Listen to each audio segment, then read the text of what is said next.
धरती से चांद की दूरी लगभग 3,84,400 किलोमीटर है। पृथ्वी से चांद तक पहुंचने में सबसे कम समय 4 दिन अमेरिका को लगा है। वही अगर हम चंद्रयान के रास्ते से चांद पर जाते हैं तो लगभग 40 दिन का समय लगेगा। अगर ये मानकर चले कि हम अमेरिकी स्पेसक्राफ्ट में बैठकर चांद पर जा रहे हैं तो हमें वहां पहुंचने में 4 दिन का समय लगेगा।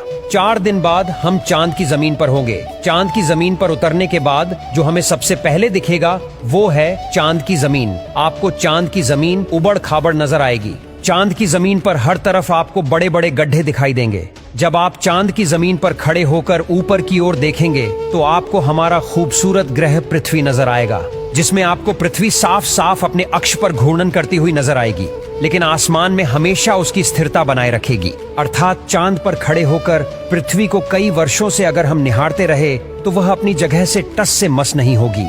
चांद का गुरुत्वाकर्षण पृथ्वी के मुकाबले 6 गुना कम है, यानी चांद की जमीन पर जाने के बाद हमारा वजन 6 गुना कम हो जाएगा। यदि पृथ्वी पर आपका वजन 60 किलो है तो चांद की सरफेस पर आपका वजन केवल 10 किलो ही रह जाएगा। यानी चांद की जमीन पर उतरने के बाद आप अपने आप को काफी हल्का महसूस कर रहे होंगे। आप इधर उधर आसानी से उछल पाएंगे।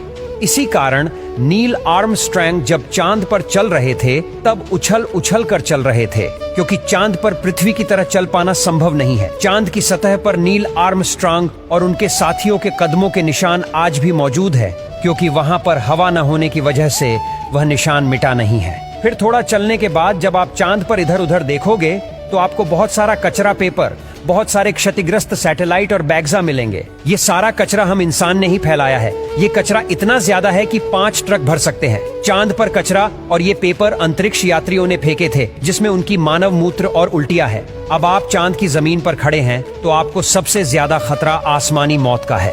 चांद का गुरुत्वाकर्षण कम होने की वजह से इसके पास कोई भी वायुमंडल मौजूद नहीं है।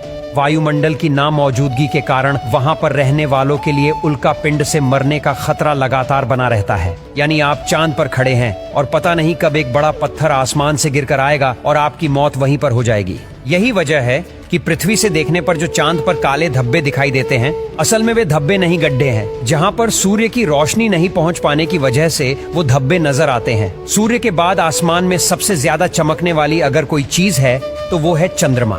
जब हम पृथ्वी से आसमान की तरफ देखते हैं तो हमें नीला दिखाई देता है, लेकिन जब चांद से आसमान की तरफ देखेंगे तो हमें नीला नहीं बल्कि काला दिखाई देगा। यानी आप जब भी ऊपर आसमान की तरफ देखेंगे तो आपको लगेगा कि आप काले आसमान की दुनिया में आ गए हैं। अब चांद पर खड़े होकर आप बहुत बोरिंग फील कर रहे हैं और हम मजाक नहीं कर रहे।